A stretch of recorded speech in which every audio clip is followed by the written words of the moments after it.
How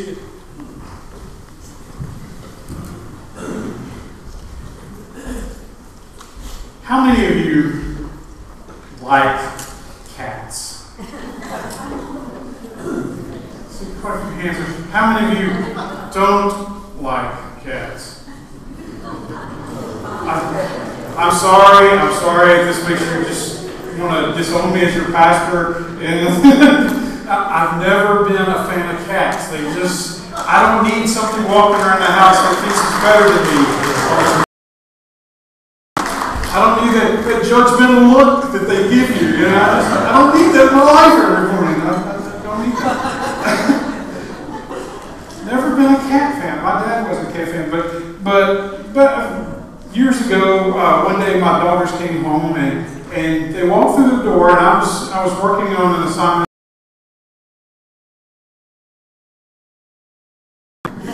And they held out their hand, the palm of their hand.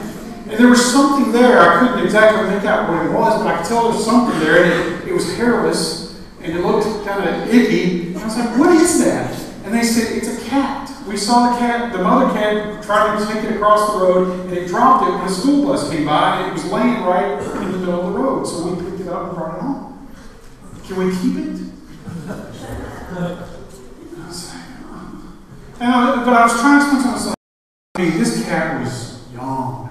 Very young. I said, girls, I don't want to disappoint you and I don't want to hurt your feelings, but I really don't think this cat's going to make it. And they said, but we got to try, Dad. We got to try. Well, you can't tell an 8-year-old girl no that's going to hold this kid. So I said, well, all right. So they got some stuff and eyedroppers, and they started feeding this thing, and it made it through the first night. I was really impressed. And then next day, continued to do it. They even crawled out of the little shoebox that they had him in, and I thought, it's right at Christmas time. I thought, this is a Christmas miracle. This thing's going to survive. I can't believe it. This thing's going to survive. I'm going to have a cat.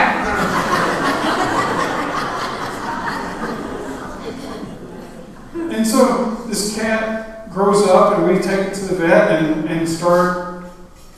We're cat owners, and we take it, and it turns out that this kid was the runt of the litter, and was blind, and I'm pretty sure deaf. Not real smart. He walked into walls, but blind. Had a little trouble finding the litter box. That was an issue for quite some time, but this cat grew, and we named him Manny, short for Emmanuel, because we found him at Christmas time. And I have to confess that I grew to love this cat.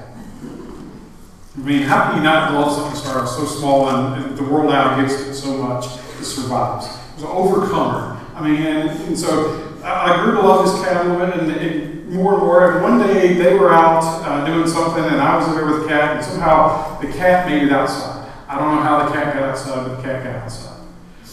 And I thought, oh no, he's blind, and I looked around the house, and I was out searching the neighborhood, expanding my search grid. I'm doing this. I was out till 3 o'clock in the morning on a Saturday night looking for. I've got to preach in a few hours, and I'm out looking for a cat. It's like I can't lose this. If I lose the cat on my watch, I'm a dead man. I gotta find this cat. Well, found the cat about 3 o'clock in the morning. Next day, I come stumbling into the pulpit.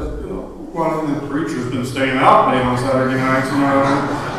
This cat, Now, unfortunately, the cat didn't live very long. He did only make it about 4 years before he did pass away. But that was a special pet. And I wonder if Jesus was telling the parable today about the sheep, if he would use pets, dogs, cats, instead of maybe the sheep. I don't know. Maybe he would. Sheep were something that people understood at that day and age. Everybody was around. Used the figure of the sheep or the shepherd many times in his sermons. He said in the Gospel of John, he referred to himself as the Good Shepherd and said that my sheep listen.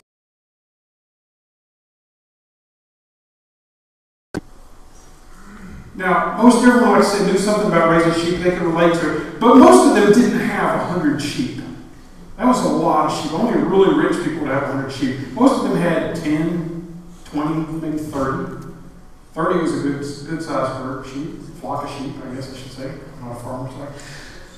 But about 100 sheep because it's so extreme. It might put in their minds the idea that since 100 is so many, what difference would one sheep make?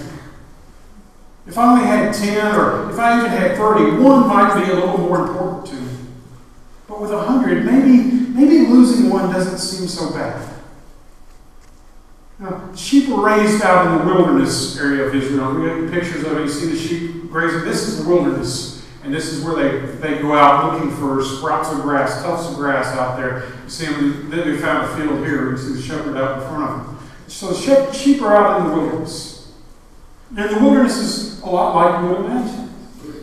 But in Jesus' time, the wilderness had a lot of wild animals living in it as well. Lions and cheetahs and leopards and hyenas were all out there. You see pictures of these that are actually the species that live out there in that area.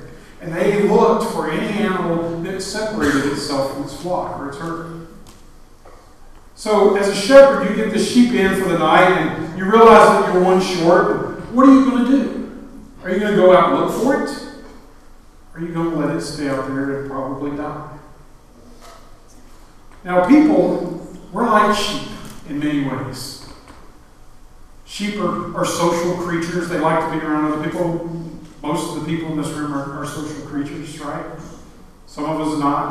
Some of us introverted. We don't like to be around others. But for the most part, we're social people. We need some kind of interaction. And they tend to flock together for safety purposes. Mostly they focus on one thing, eating. Where's my next meal coming from? And when they see a green pasture, it invites them and they'll head over towards it. It's like me and a plate of hot wings. I mean, if they're there, I'm going to get to them somehow, some way. Sheep are like that. We're similar in the sense that, we're also similar in the sense that the grass is always greener on the other side. The grass is always greener over there.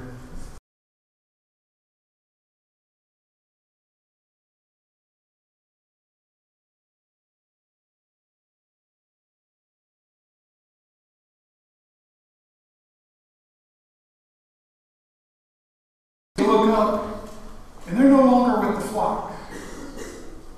They're no longer there. They've separated themselves. They didn't mean to. It wasn't what they set out to do.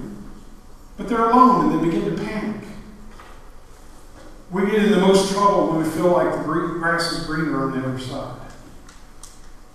Many of us spend our lives wishing we could be someone else, or with someone else, or doing something else, or maybe even living somewhere else. And there are points in our lives when we want to experience that greener grass. So we slowly begin sampling other things that may look better to us. Maybe it's not our intent to get far away. We just want a little taste of what it might be like. But then we enjoy it. So we take another step. We find it tasty, exciting. We find it a change of pace. So we just keep moving a little bit further towards it and away from God. At some point we look up and we've journeyed way off the path. We find ourselves in trouble or in this predicament. And we wonder, how in the world did I get here? How did I get to this place? This is not what I wanted. This is not where I wanted to be. How did I get here? And I see this in church all the time. Somebody will take a couple of weeks off. Maybe they're sick. They can't come, or maybe they go on vacation or work, they have to work, and they get away from church on a few Sundays. And then they start to realize how nice it is to just kind of be able to sleep in and relax and not have to freak out getting the kids ready for church. So maybe I'll just take this Sunday off. Oh, that was good. Maybe this Sunday, I get some stuff done. I get the grass cut. I can get the side painted. I can do all. I get the car. And pretty soon you look up, and you're not hearing the voice of the shepherd anymore. I can't even count how many couples I've had who come to me and they're struggling with their marriage, and it turns out one of them has been unfaithful. And what happened was, it didn't start out that way. They didn't start out looking for a relationship outside of marriage. It just happened. Maybe dissatisfied a little bit. Maybe they're starting to find fault with their spouse, and they're not real happy with some things, and that resentment grows within them, and they don't do anything about it. It just continues to grow. So then they start visualizing themselves with somebody else, and it keeps on going. Maybe I visualize myself with this person or that person. And then what happens is you start sharing a little bit more information with a stranger or somebody else that you should share with. And it grows, and this emotional relationship develops. And that emotional relationship always develops in the silence. They didn't mean to. They didn't start looking to do something so drastic. They're not bad people, but one step at a time, they sampled their way over to it. The same can be said for people who struggle with addictions, whether it's food and drugs or alcohol, sex, greed, whatever the issue. We don't intend to go there in the beginning, but it happens slowly. And somewhere along the way, we forgot what the voice of the shepherd sounds like. And we ask ourselves, how did I get so lost? How did I make such bad decisions? How did I get here? The Apostle Peter goes on to say that our enemy, Satan, roams around like a lion looking for someone to devour. And it's easy when we're away from our shepherd and away from the flock. That's when we become an easy target. I remember when my daughter Cassie was younger, she wanted to watch this nature film one day, and she was an animal fanatic, as you can tell with the cat. She wanted to watch this nature documentary about wildlife in Africa. And she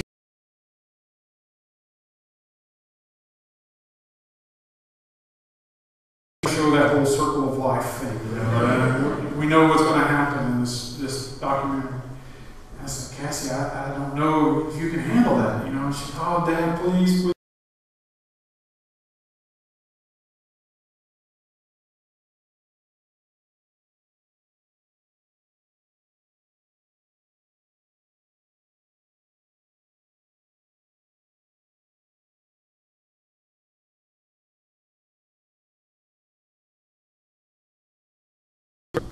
It's over. It was over quick.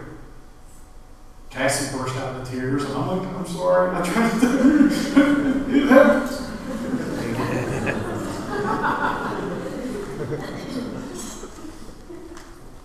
Isaiah 53:6 says, all we like sheep have gone astray. We all wander away at points in our lives. When we're teenagers, when we go off to college, the military, wherever it is we go, we all wind up wandering away at some point. And the thing is, we'll wander away again if we do not pay attention to the voice of the shepherd. When Jesus gave this parable, he was ministering to the sinners and the tax collectors. They had been coming to him. They identified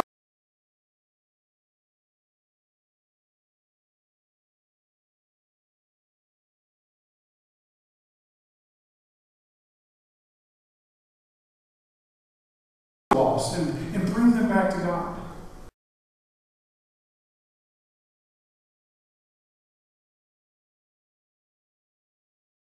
We're supposed to separate ourselves. We're a holy people, so we separate ourselves from those who are sinners.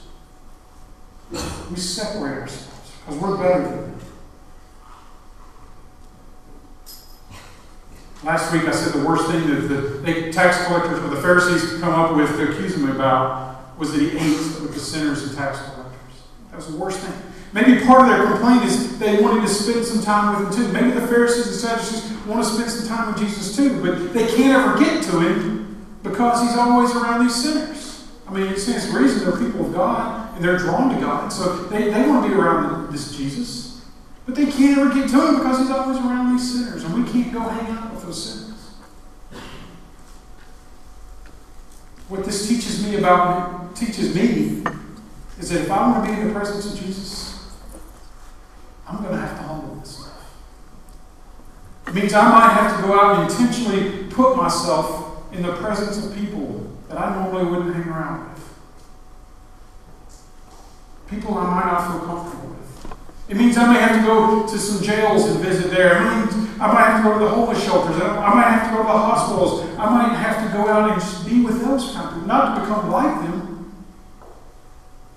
but because that's where Jesus is, and Jesus wants me to be there to be a presence for Him there. I've also known people who wanted to be with God, but they have contempt for people in the church. Because, we can be difficult sometimes. Did you know that? Some people think we're judgmental. Some people think we're harsh. We're hard to get along with. That we're do-gooders. That we feel like we never make mistakes.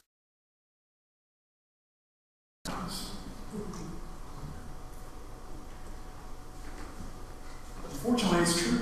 But like us, some of those people need to overcome that. Because the Holy Spirit is here in this place right now. It says, when 2 or 3 are present in my name, I'm there also. So God is here. So if you want to be in God's presence, sometimes you have to humble yourself and go to places where you may not feel comfortable. Now, as the religious leaders are grumbling against Jesus, He tells a parable about a man who has 100 sheep and one of them gets lost. And He asks them, which of you, having lost one, wouldn't leave the other 99 behind to go and find the one? Who wouldn't rejoice over that when they're found? Wouldn't you rejoice? Now, it's a rhetorical question because you don't have to actually answer it. Because, of course, the answer is yes. Jesus is saying. It's like, what if you had 100 cats and lost one of them? Wouldn't you go out and find it and rejoice when you found it?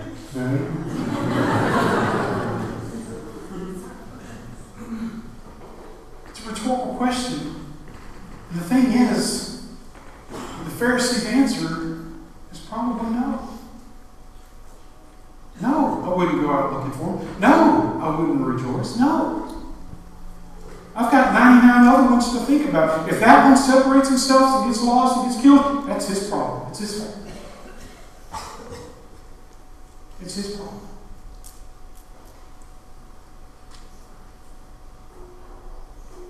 What makes me think this is how they would answer? Because it's how they were living as religious leaders. If somebody reached out to them, they didn't try to bring them back. They worried more about making sure the 99 were comfortable.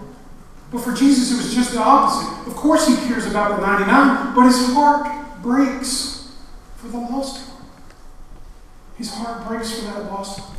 The role of the religious leaders was to shepherd the people, to pastor them, but they weren't doing it. In Ezekiel chapter 34, it starts off, He says, what sorrow awaits you shepherds who feed yourselves instead of your flocks? Shouldn't shepherds feed their sheep? You drink the milk, you wear the wool, and you butcher the best animals, but you let your flocks starve.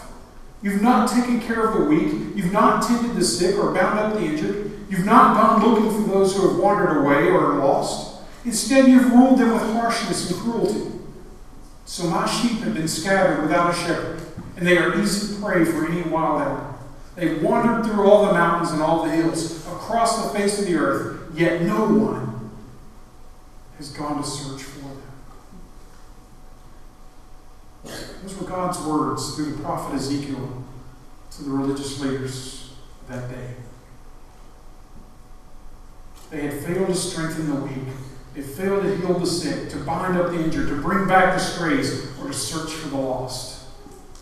And this message speaks to my heart, and I know it speaks to the hearts of others who are in this room today. Because we began a few years ago looking around at our church, and we noticed that we were missing a group of people, for the most part. At 20 to 40 age range, we were missing them. They weren't around.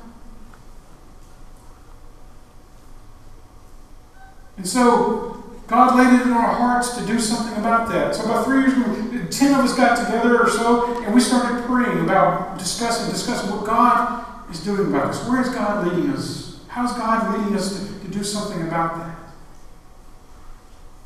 And it took some time. It took a lot of prayer. It took a lot of sweat. But we were able to launch this worship service as a response to that. We designed it specifically to reach out to those who were missing and those who were lost. We wanted a service where non-religious people and those who were on the edge of religion could come and feel welcome. A place where they could come and experience love and the grace of God, and they experience the fellowship and the community of other believers. A place where relationships could be built with God. with each other. A place where lost sheep could become committed Christians. That was our purpose. And that was our passion. It's what we wanted to do. It's what drives what we do. It wasn't about trying to satisfy those who were already faithful.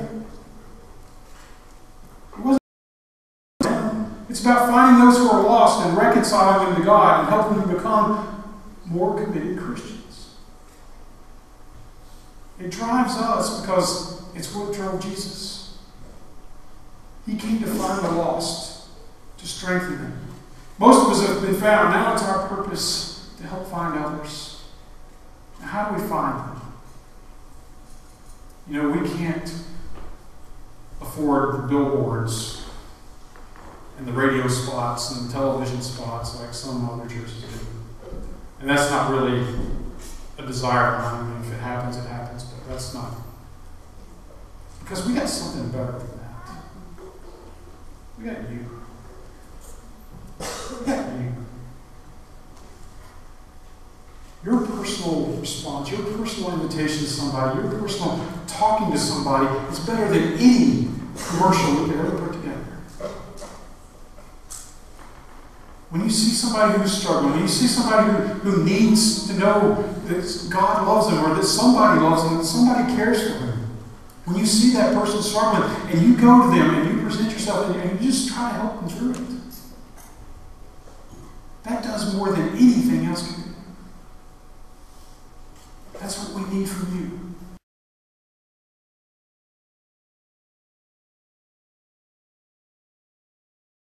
Are those doors on your way out of here?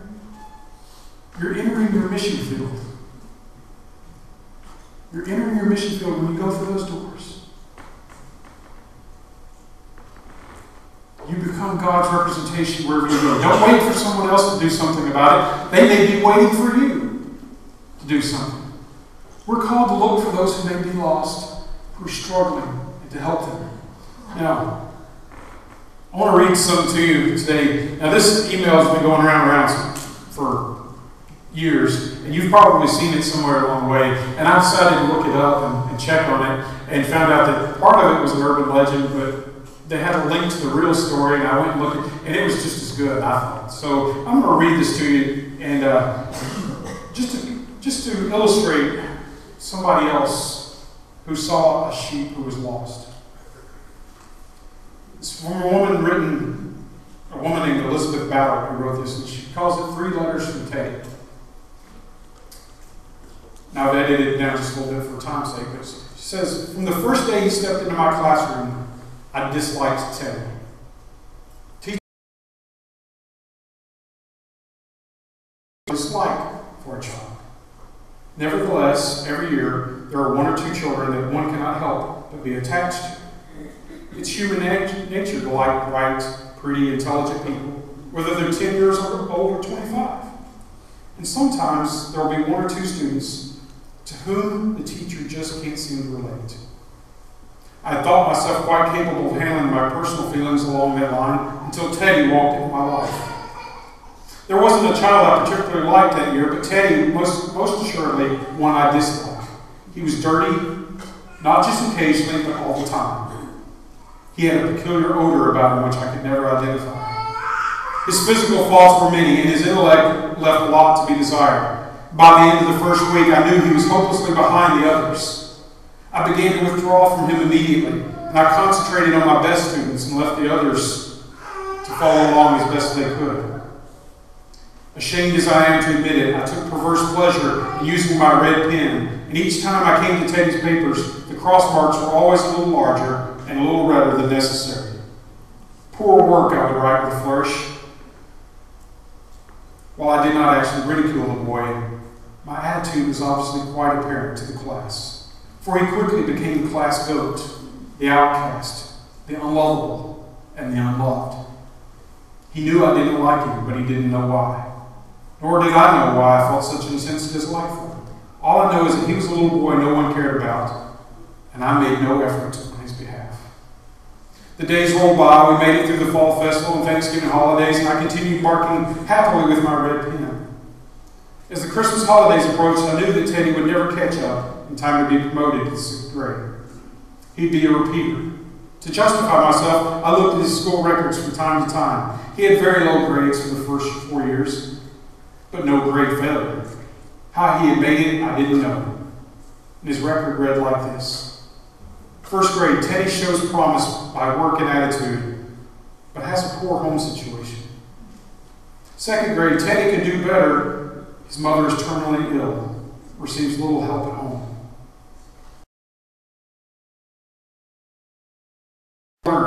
Mother passed away at the end of the year. Fourth grade, very slow but well behaved. Father shows no interest. I said to myself, well, they passed him 4 times, but he will certainly repeat the 5th grade. It'll do him good, I said to myself. And then the last day before the holiday arrived, many gifts. I picked up his gift. Its wrapping was a brown paper bag, stuck together with masking tape.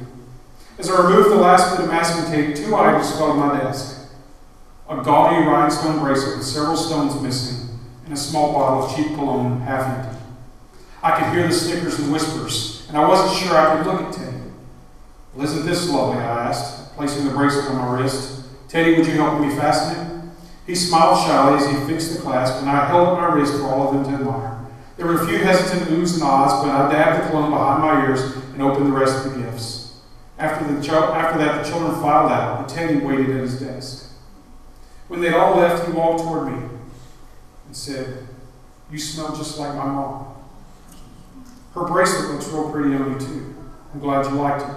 And he left. I locked the door, sat down at my desk, and wept, resolving to make up to Teddy what I had deliberately deprived him of, a teacher who cared. I stayed every afternoon with Teddy from the end of the Christmas holidays until the last day of school. Sometimes we worked together, sometimes he worked alone while I drew up the lessons plans and graded papers. Slowly but surely he caught up with the rest of the class. And gradually there was a definite upward curve in his grades. He didn't have to repeat the 5th grade. In fact, his final averages were among the highest in the class. And although I knew he'd be moving out of the state when school was out, I was not worried for him. Teddy had reached the level that would help him in the following year no matter where he went. I didn't hear from Teddy until 7 years later when his first letter appeared in my mailbox. Dear Miss Thompson, I just wanted you to be the first to know I'll be graduating 2nd in my class next month. Very truly yours, Teddy Stoddard. 4 years later, Teddy's second letter came. Dear Miss Thompson, I wanted you to be the first to know I was just informed that I'll be graduating 1st in my class. The university has not been easy, but I liked it. Very truly yours, Teddy Stoddard. And now today, I received Teddy's 3rd letter. Dear Miss Thompson, I wanted you to be the first to know, as of today, I am Theodore J. Stollard, M.D. How about that? I'm going to be married in July. And I wanted to ask you if you'd come and sit where Mom would sit if she were here. I have no family there as Dad died last year. Very truly yours, Teddy Stollard. This teacher went from a religious leader to a pastor. She went from an animal trying to devour to a shepherd. And in this room today, we have shepherds, we have sheep, we have lost sheep, and maybe we even have a couple of wild animals. Wherever you are, and wherever you find yourself this morning, know that Jesus is never going to give up on you. He's never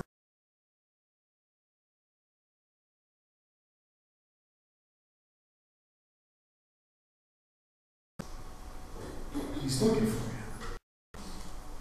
And wherever you go, there are going to be people who are struggling, who need someone to reach out to. Can you be that shepherd? Can you be that person who brings them back into the flock?